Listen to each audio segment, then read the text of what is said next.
Can I have your name again? Yes, my name is Guy Ben Yehuda. It's G-U-Y. G-U-Y? Yeah. Okay. Now, how old are you? I'm 25. 25. Oh, when did you start working in the Breaking the Silence? I started working here in November of 2021. 2021. Yeah, I was like about 22 to 23 years old. So now 2 years. Yeah. Yeah. In this organization, what's your position or what your work exactly? What are you doing? I'm a researcher, an interviewer. I work at the gathering testimony department. I need to find former soldiers who served in the occupied territories and interview them. And later I need also to make like fact checks and verify their stories and everything before we publish them. So when you working in the IDF before? Yeah, I served in the IDF. Exactly which years? I was in the years of 2017 to 2020. I was in the infantry in the Nachal Brigade, 50th Battalion. I served both in a little bit in the West Bank and also mostly on the Gaza border and other deployments which are not connected. I was an NCO and a squad leader. And my experiences during the service are 100% what brought me to work here. So originally from which city? Tel Aviv or? No, I'm from an area between Haifa. Haifa. A little bit south of Haifa. I see. No, northern part. Yeah. So during you're in IDF, so exactly what were you doing in the military? It depends, but basically the infantry are like what we're trained for, what we're preparing for, and like the main thing that our commanders always were preoccupied with is getting ready for the next war. And war fighting capacity was the main objective as it was declared in training and stuff. So you'll be training in maybe navigating or walking long distances with a lot of ammunition and supplies, and maybe learning small unit tactics of how to take a house or a hill or something like that, and using your weapon. But when it came to deployments, most of what we did was manage a population, a captive population.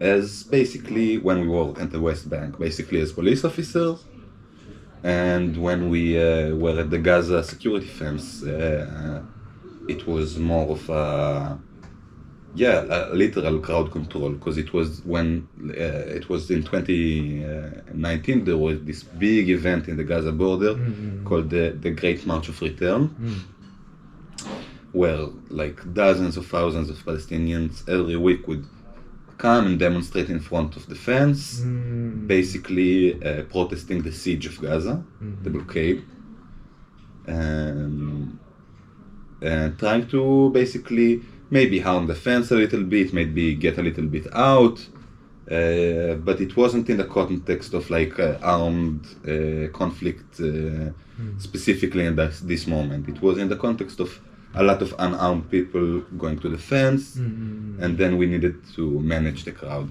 So we'd shoot a lot of tear gas or maybe sponge bullets and other projectiles which are supposed to be what we call less than lethal, but also a lot of time cause serious injury and sometimes even death. That was like basically most of what we did, especially like once a week Once a week. Once a week it was like the big one, and all the rest of the time it was just keeping that no civilian would get too close to the fence. So there were a lot of farmers that would walk like close to the fence in our sector. So we'd need to, if they're like would be walking too close to us or taking their sheeps like too close to the fence, we would like just push them away by either shooting gas at them or shooting like near them or in the air, so no one would be even like 100 meters from the fence itself. Now you're working in the Breaking the Silence, but at that time, how were you feeling your work in the military? So how did you think about the Palestinian people? When I was in the military? Yeah, in the military. How? I didn't, okay, like I came like very politically aware to the military, and basically I was kind of opposed to this policy, but I had a really hard time to make from this moral point to make a moral act. And maybe not being there or something like that. I was very dedicated to my unit and my friends, my comrades, and I had soldiers to take care of. So it was also very. It pushed me to stay a little bit all the time, even though I was kind of against it, and I knew that this is like wrong. To treat like normal people like that. But after I was released, like I finished my conscription, it became very clear to me that I feel a lot of guilt, and that maybe I should have taken those thoughts more seriously, and maybe yes, do act from this space. So so maybe you had military training, right? Yeah. So how was the military training? I am not familiar with that. So yeah. So first you enter the IDF. Yes. So you take a training course. Or yes. something. Basically, the IDF it works very differently from a lot of other armies. Basically, you would start.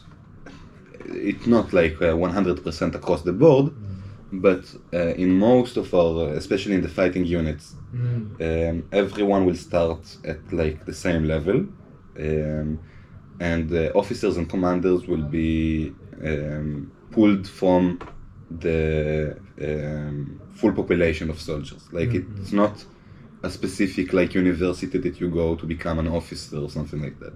You go and you start the service.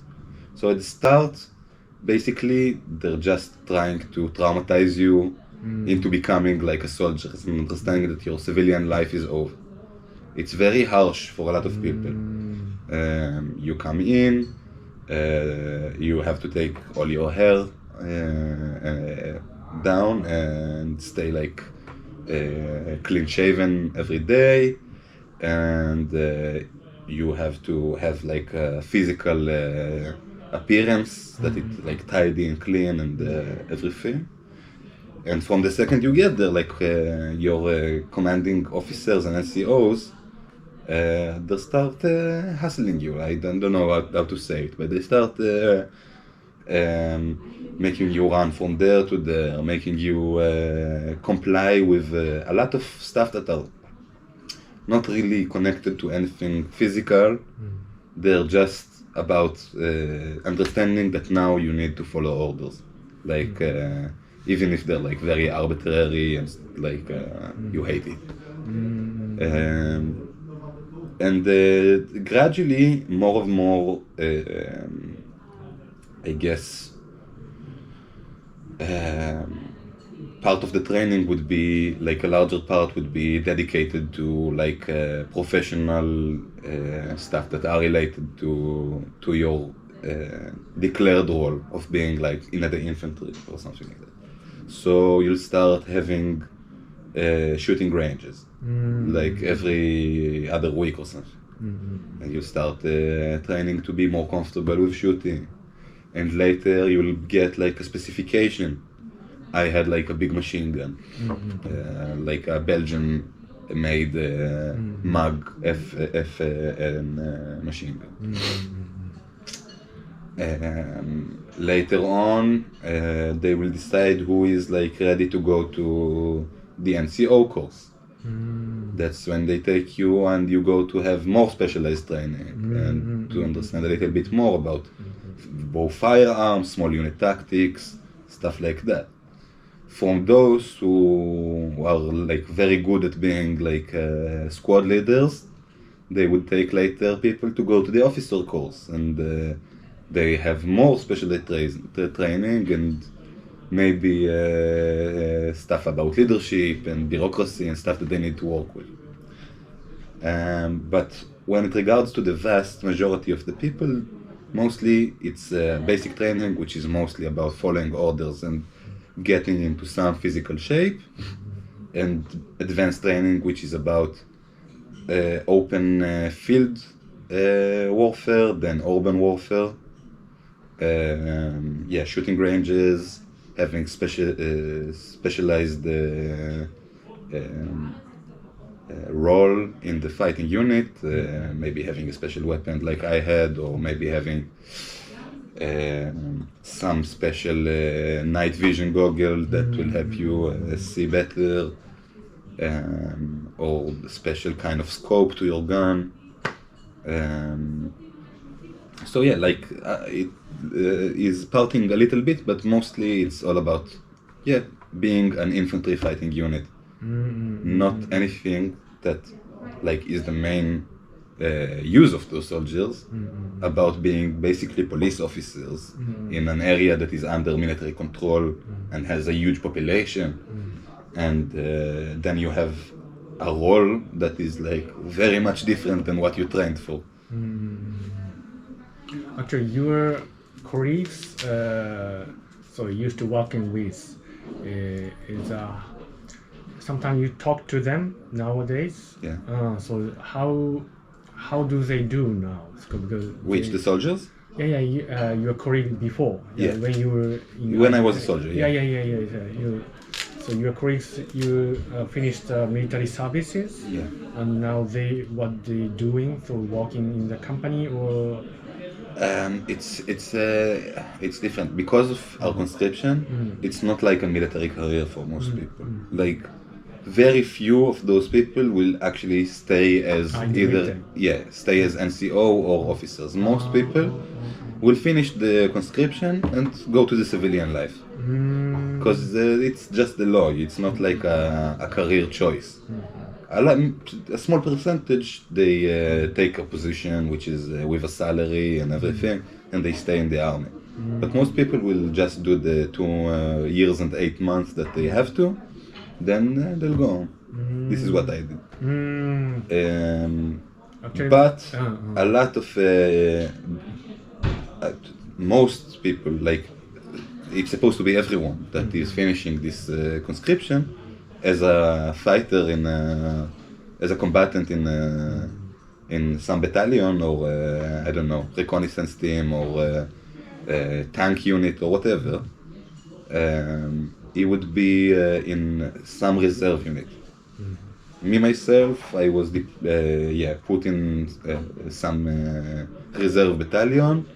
I didn't really want to be in the reserve, so I didn't really went to it. But basically, you are supposed, and by law, like to keep going to reserve, either once a year or once every 2 years, either to train or to be deployed to the West Bank again or something like that.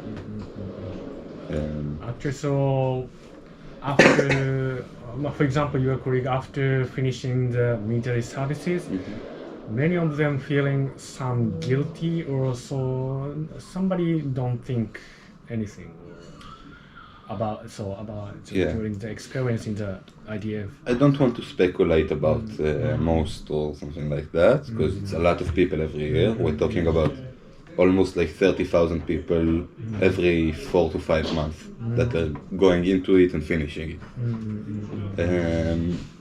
I would say this is a common thing to have a complex feeling about the political question of the occupation. But for most people, like, it's not in day-to-day life, it's not a very I'll say differently, because this is a topic that is in some kind of debate in Israeli society.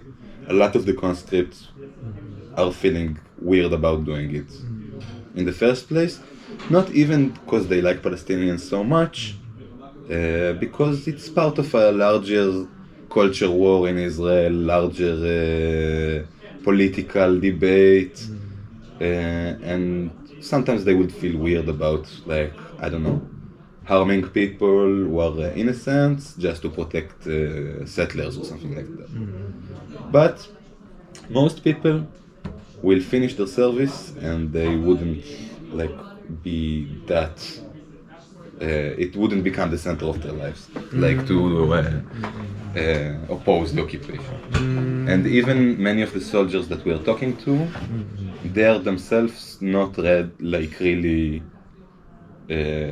feel guilt or that they did something wrong or something like that, and I think it's good. I don't care what they think about what they did in the army. For me, all of this is good. I don't want just people who gonna tell me how bad the army is. It is really not our point.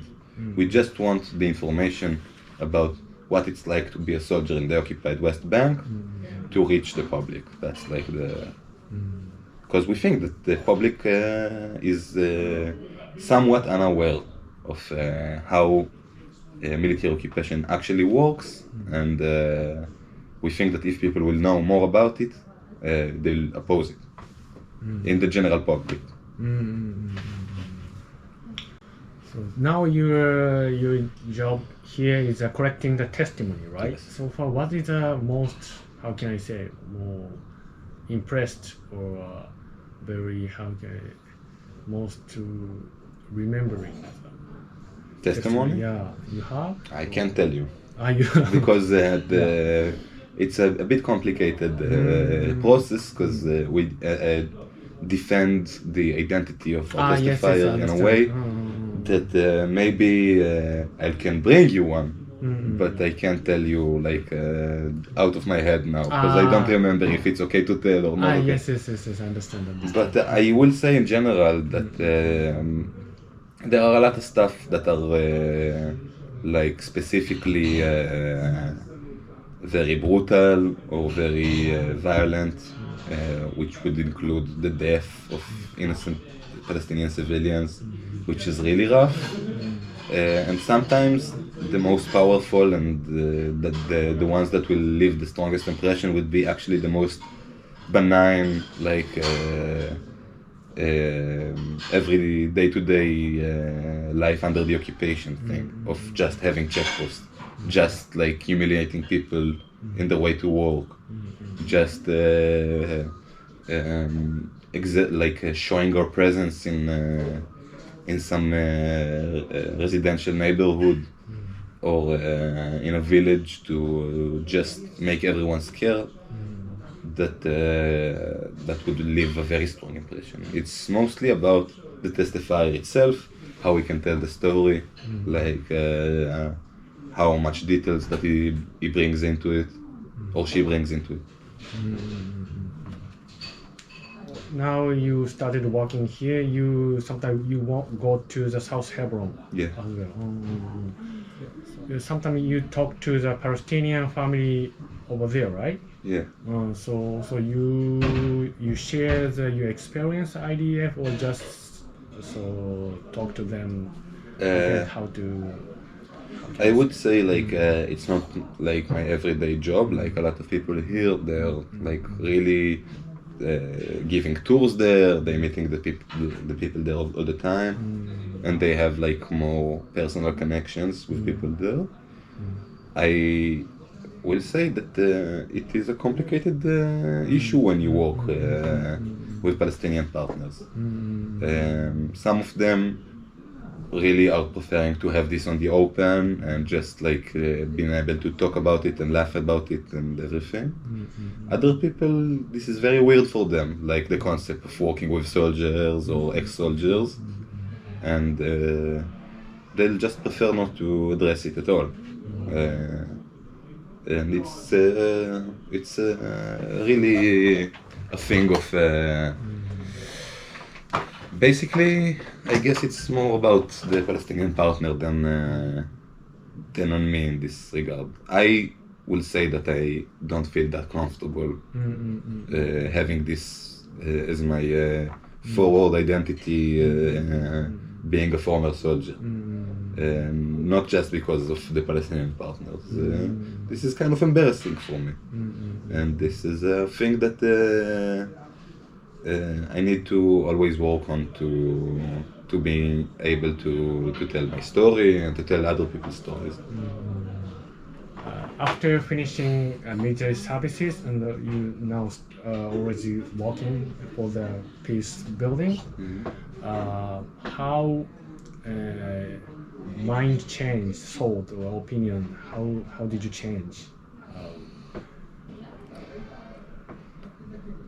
I think learning more about the occupation is a thing that is, at least for me, very demoralizing. And I can't say that my views has changed, or like what I think is a good reality has changed, but I do see the present as more dark than ever before. Maybe it's because I changed, maybe it's because now it's darker than it's ever been. So sometimes it's very hard to have any kind of optimism about our kind of work.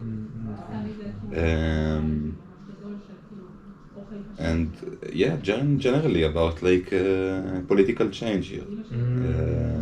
It's sometimes very demoralizing, especially in times of war, when so many innocent people have died. Here and in Gaza, like so many people, and no end in sight, and it's hard not to see how it's like the shadow of this war is not like putting dark on everything that we do, even in the West Bank, even beyond, even inside Israel. Like, yeah, like I don't know what to say other from that. That